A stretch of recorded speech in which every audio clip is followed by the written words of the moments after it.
You did some one adventure right now. So how you feel? I think it's better. I love the view. I love the climbing. It's amazing. इसवी सन 1647चा तो प्रसंग.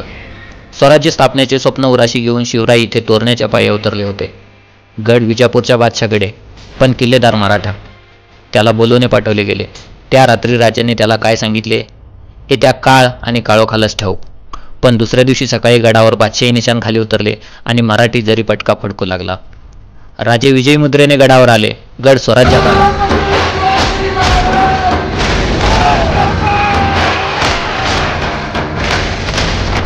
दुरुस्तीचे आदेश सुटले आणि त्या दुरुस्तीतच एका जागी मोहरांनी भरलेले 22 हंडे मिळाले. स्वराज्यासाठी हा दुसरा शुभ संकेत. मग त्याच जागी या तोरणजाईची स्थापना झाली आणि या संपत्तीतून शेजारच्याच मुरुंबादेवच्या डोंगरावर स्वराज्याची राजधानी राजगड आकारास आली. शिवकाळातील हे असे भारलेले प्रसंग आठवायचे आणि गड दर्शनास निघायचे.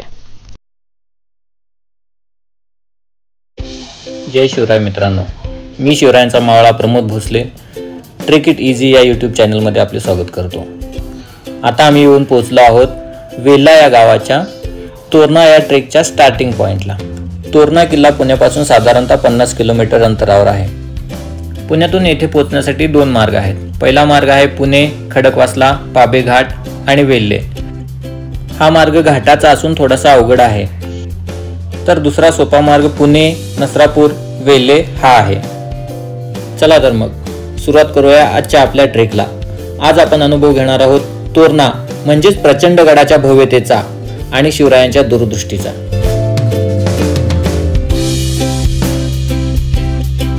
किती आहे अजून? पाऊण तास. सिंहगड जर सिंहाची गुहा असेल तर तोरणा हे गरुडाचे घरटे आहे. रायगड स्वराज्याची शान आहे तर तोरणा हा स्वराज्याचा मान आहे. शिवरायांचा जन्म शिवनेरीवर झाला आणि स्वराज्याचा जन्म तोरण्यावर झाला. पायथ्यापासून साखळीने टोकापर्यंतचे अंतर मोजले तरी 2 कोसाची लांबी असावी. किल्ल्याच्या एका बाजूला खोल दरी आहे. ती खोल दरी म्हणजे सप्तपाताळातील अगदी खालचा असलेला नरकच असे वाटते. या किल्ल्याचे 2 भाग पाहता ते 2 किल्लेच वाटतात.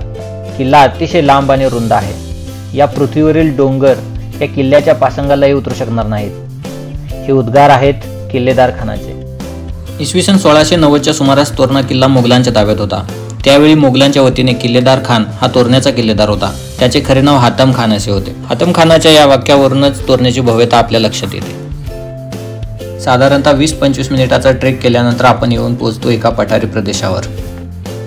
हा आहे आपल्या ट्रेकचा पहिला टप्पा, जिथे काही ट्रेकर विश्रांती सुद्धा घेऊ शकतात. आम्ही सकाळी 7 वाजता ट्रेकला सुरुवात केल्यामुळे धुक्यामुळे पुढचा रस्ता दिसत नव्हता. जाताना धुक्यात दडलेला प्रदेश, माघारी येताना काहीसा असा दिसतो.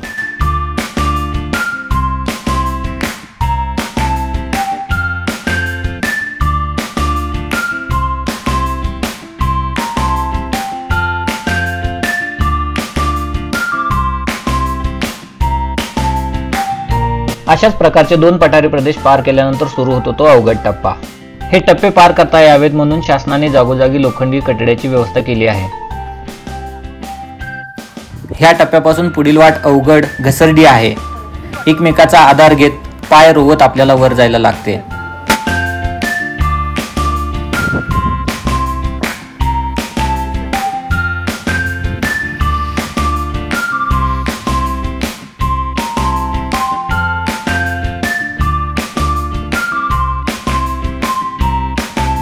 काही ठिकाणचा रस्ता कठड्यासोबतच दोरीच्या साह्याने आपल्याला पार करावा लागतो.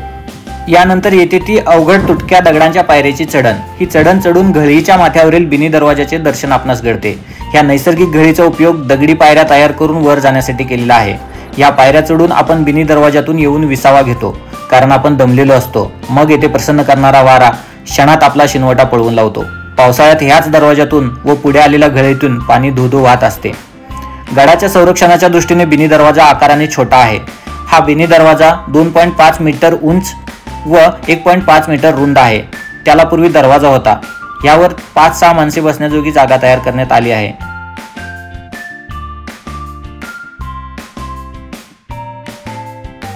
क्षणभराच्या विश्रांतीनंतर पूर्व दिशेला जाणाऱ्या रस्त्याने चालायला सुरुवात केली. उजव्या हाताला उंच तटबंदी असून ही तटबंदी कोठी दरवाजापर्यंत जाते. इथेही संरक्षणाच्या दृष्टीने रस्त्याला वळण दिलेले असून पूर्वेकडील तट उंच आहे. हे जोगदार वळण आपल्याला कोठी दरवाजात घेऊन जाते.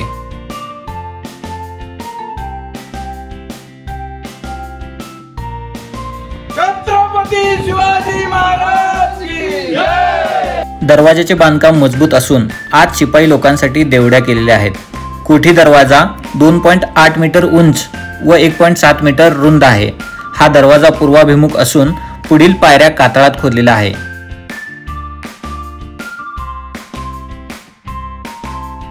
याच दरवाजाच्या समोर भिंत बांधून शत्रूला पुन्हा एकदा अडथळा निर्माण केलेला आहे. याला लागून दाराच्या वर जाण्यास एक जिना आहे. या बुरुंजावर पूर्वी फलिका होत्या. शत्रूवर मारा करण्यासाठी जंग्या ठेवल्या होत्या. काळाच्या ओघात फलिकांची पडझड झाली. या तटबंदीची रचना इंग्लिश यल अक्षरासारखी असून या दरवाजाला गोमुख दरवाजा असेही म्हटले जाते. या तटबंदीवर स्वराज्याचे कैवारी असणारे मावळ्यांचे सैन्य उभे असे. बाण, भाले, ठासणीच्या बंदुकामधील गोळ्या, जळते बोळे आणि मुख्यतः लहान मोठे दगड खालून येणाऱ्या शत्रू सैनिकांवर मारा करण्यासाठी वापरले जात असत.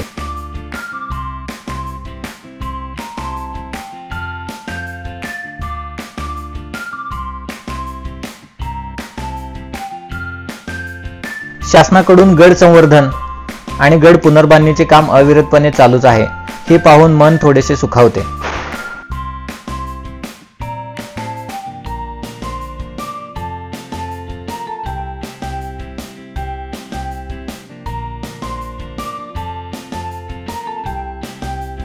कोठी दरवाजा ओलांडून खऱ्या अर्थाने आपण तोरणा किल्ल्यात प्रवेश करतो. कोठी दरवाजाच्या पूर्वेला असलेल्या भिंतीच्या मागे तोरणजाईची देवळी आहे. या देवळीत एकूण 2 देवतांच्या मूर्ती आहेत. पैकी तोरणजाई देवी वाघावर स्वार असून तिला 4 हात आहेत. तिच्या उजव्या हाताला असलेली मूर्ती ही सोमजाई देवीची असून तिलाही 4 हात आहेत. तोरणजाई देवळी समोरच्या तळ्याला तोरणतळे म्हणतात. हे तळे जाडजूड भिंत बांधून तयार केले आहे.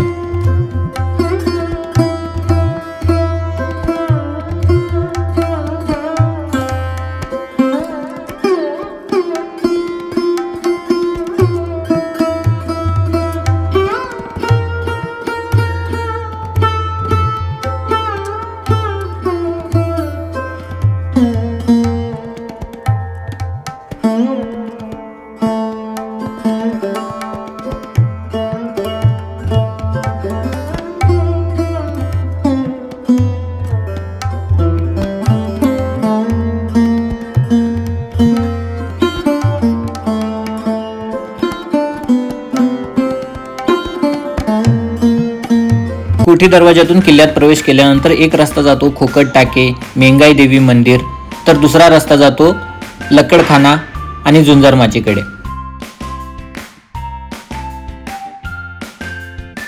गडावर आम्ही साधारणतः सकाळी 8 वाजता पोहोचलो. धुकं अजूनही कमी झालेलं नव्हतं, म्हणून आम्ही निर्णय घेतला झुंजार माचीकडे जाण्याचा.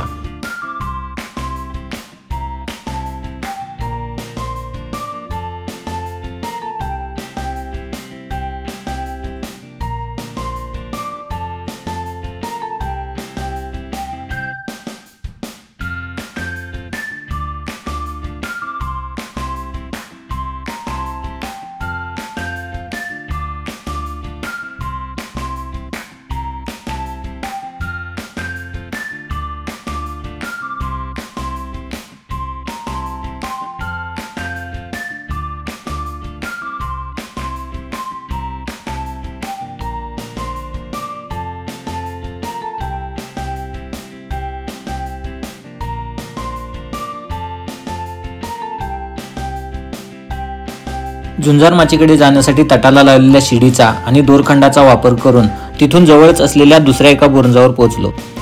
सकाळचे 9 वाजले होते. धुकं अजूनही कमी झालं नव्हतं. झुंजार माचीकडे जाण्यासाठी धुकं ओसरण्याची आम्ही वाट पाहू लागलो. साधारण 1 तास वाट पाहिल्यानंतर धुकं थोडंसं कमी होऊ लागलं होतं. या बुरुजावरून झुंजार माचीकडे जाण्यासाठी एक भुयारी मार्ग आहे. याच भुयारी मार्गाचा वापर करून आम्ही पुढील प्रवासास सुरुवात केली. हे भुयार पार केल्यानंतर आम्हाला दर्शन झाले ते धुक्यात हरवलेल्या भव्य अशा झुंजार माचीचे. या बुरुजाच्या पुढे नाळेच्या कडेकडेने अवघड पायवाटेने दिंडीत यावे लागते. झुंजार माचीत यायला दिंडी मार्गच आहे. दिंडीने यात प्रवेश केला की ह्या माचीसाठी जाड भिंतीची वळणावळणाची तटबंदी आहे. या तटबंदीकडे बारकाईने पाहिले असता आपल्या लक्षात येते तिथे असणारा एक चोर दरवाजा. चला आपण जाऊया त्या चोर दरवाजाकडे. किल्ल्यावर हल्ला करताना आत येण्यासाठी किंवा हल्ला झाल्यास संकटकाळी बाहेर पडण्यासाठी या चोर दरवाजाचा वापर करण्यात येत असावा. या दरवाजाच्या दोन्ही बाजूला दगडात कोरलेल्या खोबण्या आहेत. कदाचित बाहेरून आत येताना आधारासाठी याची गरज लागत असावी.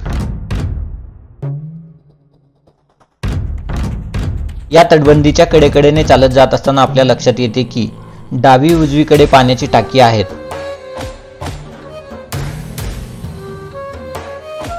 ही टाकी ओलांडून पुढे गेली की टोकावरचा झुंजारमल बुरुज लागतो. या बुरुजावर जाण्यासाठी दोन्ही बाजूला पायऱ्या केलेल्या आहेत. बुरुजावरचे बांधकाम सुस्थितीत आहे. राजगडाला जशी संजीवनी, सुवेळा, पद्मावती तशीच तोरण्याला झुंजार आणि बुदलामाची. यातील झुंजार विस्ताराने छोटी. राजगडाच्या दिशेने निघालेल्या एका बलदंड सोंडेवरील हे नागमोडी बांधकाम म्हणजे एखादी सळसळणारी नागिनच. सळसळत जात जिने एकदम आपला फणावर उचलावा अशीच ती.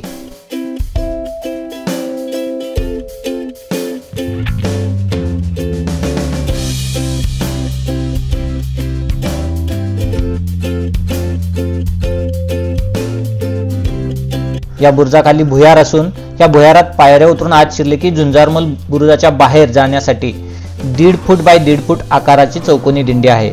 यातून सरपटत बाहेर पडावे लागते.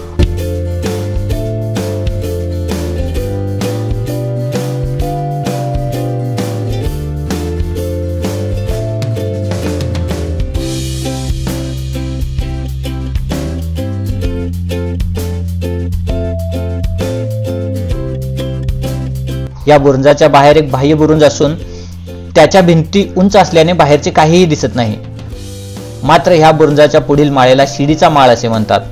या पुढे गेलेल्या डोंगराच्या दोन्ही बाजूला तीव्र उतार असून दूरवरचा एक दगडाचा उंचवटा असून त्याला पूर्वपार चिंबाळा या नावाने ओळखतात.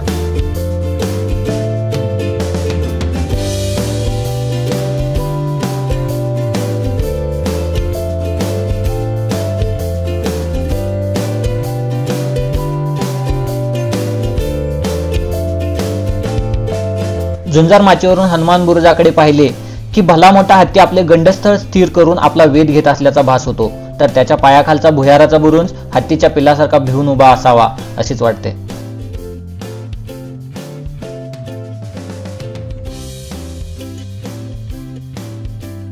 You did some one adventure right now.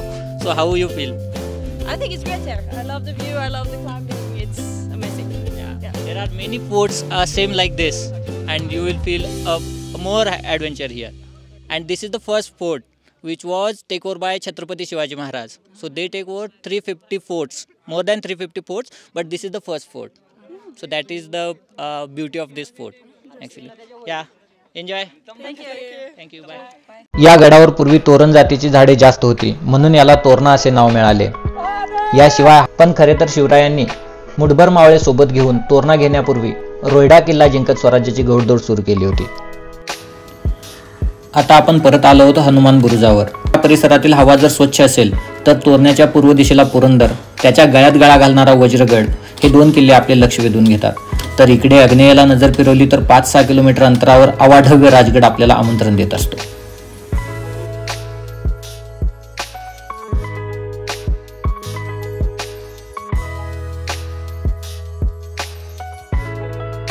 या बुरुजापासून जाताना दक्षिणेकडची अखंड तटबंदी म्हणजे चीनच्या भिंतीचे एक छोटे रूप भासते.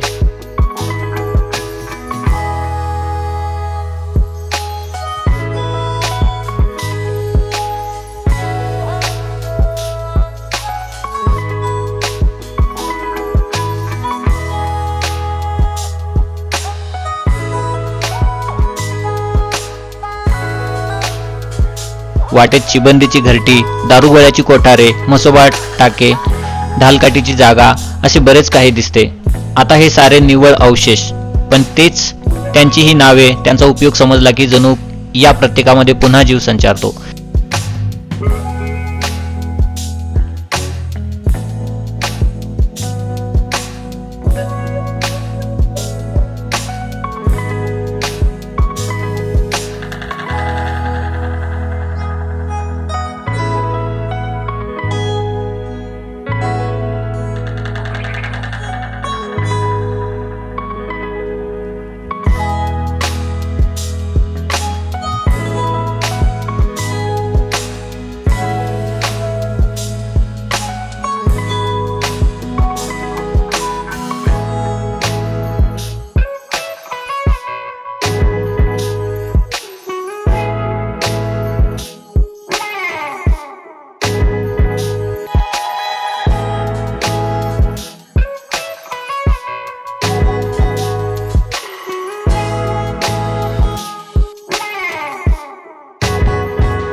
या टाक्याच्या पूर्वेला काळकाई देवीचे एक मंदिर आहे। या ठिकाणीच शासनातर्फे गडप्रेमीसाठी निवारागृह बांधण्यात आले आहे। आता आपण जाऊया मेंगाई मंदिराकडे। बालेकिल्ल्याच्या मधोमध गडदेवता मेंगाईचे मंदिर आहे। सध्या उपेक्षित असलेले हे मंदिर एकेकाळी मात्र सतत गजबजलेले होते। नवरात्रात इथे मोठा उत्सव व्हायचा। कथा, कीर्तन, गोंधळ असा मोठा थाट देवी पुढे उडत असे। मेंगाईच्या मंदिराशेजारी गडावरील महादेव तोरणेश्वराचे मंदिर आहे।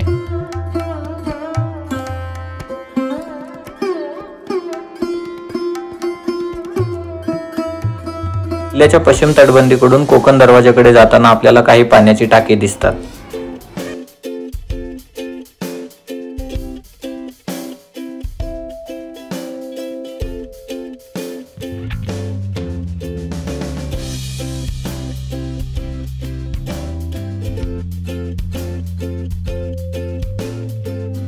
संपूर्ण किल्ल्याच्या तटबंदीला ठराविक अंतरावर अशा प्रकारचे बुरुज टेहळणीसाठी उभे केलेले आपल्याला दिसतात।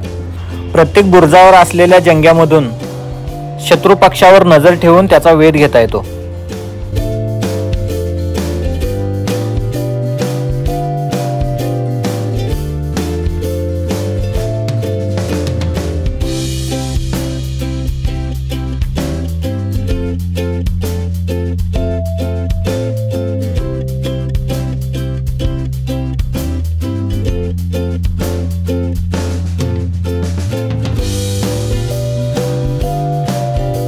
आता आपण निघालो आहोत किल्ल्याच्या पश्चिम बाजूला असलेल्या कोकण दरवाजाकडे।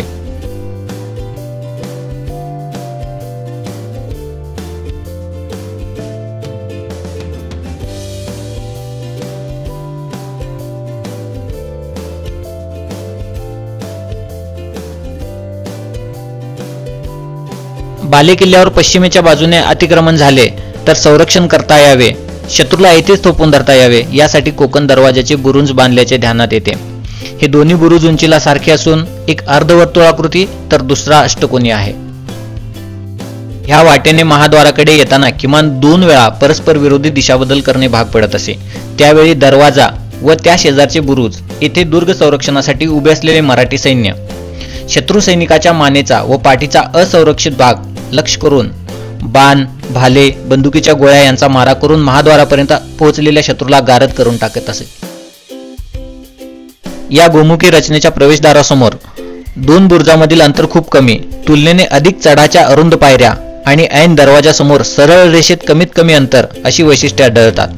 गडाचे अभेद्य दरवाजे खूप जाड लाकडी फळ्यांचे असतात। ते फोडण्यासाठी हत्तीसारख्या बलदंड प्राण्याने तेथे जोरदार मुसंडी मारून धडक दिली तर काही धडकानंतर हा दरवाजा फुटतो। त्यातून शत्रुसैन्य आत घुसू शकते। ही शक्यताच नाहीशी करण्यासाठी अरुंद जागा, चढावरील अरुंद पायऱ्या आणि धडक देण्यासाठी आवश्यक असणारी दरवाजास पुढे सरळ रेषेतील मोकळी जागा नसणे ह्या गोष्टी तेथे अवलंबल्या आहेत। गडाच्या पश्चिमेला सारे कोकण मांडले आहे। हे कोकण पाहण्यासाठी मग बालेकिल्ल्याच्या कोकण दरवाजातून बुदला माचीवर उतरावे लागते। विस्ताराने मोठी असलेली ही माची पश्चिमेला दूरपर्यंत पसरली आहे। अगदी शेवटी तिला दक्षिणेत एक फाटा फुटला आहे। या पश्चिम आणि दक्षिण फाट्याच्या मधोमध टेकडीवर एक भला मोठा सुळका आहे। दूरवरून हा सुळका एखादा तेलाचा बुदला उपडा ठेवल्याप्रमाणे दिसतो, म्हणून या माचीला बुदला असे नाव देण्यात आले आहे। या माचीवर उतरण्यासाठी जसा कोकण दरवाजा तसेच खालून वर माचीत येण्यासाठी भगत, महादरवाजा, चित्ता दरवाजा आणि वळणजाई असे 4 दरवाजे आहेत। यातील दक्षिण फाट्यावरील भगत दरवाजातून डोंगर दऱ्याने एक वाट थेट राजगडाला जाऊन मिळते। बुदला माचीचा परिसर पाहण्यास साधारणपणे 3 ते 4 तास लागतात। आपण जर मुक्काम करणार असाल तरच हे शक्य होते।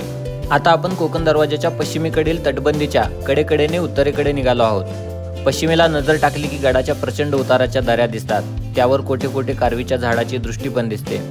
या तटाच्या उजव्या बाजूला सरनाईकांचे टाके लागते।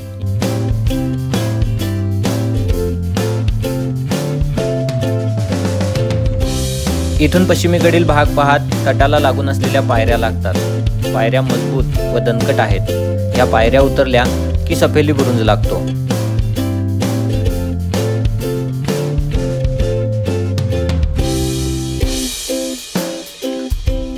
साधारणतः 3 वाजता आम्ही परतीच्या प्रवासाला सुरुवात केली। तर मित्रांनो, आज या व्हिडिओमधून तोरणा किल्ल्याबद्दलची दिलेली माहिती तुम्हाला कशी वाटली हे कमेंटमध्ये जरूर कळवा आणि जर व्हिडिओ आवडल्यास नक्कीच लाईक, शेअर अँड सबस्क्राईब करा।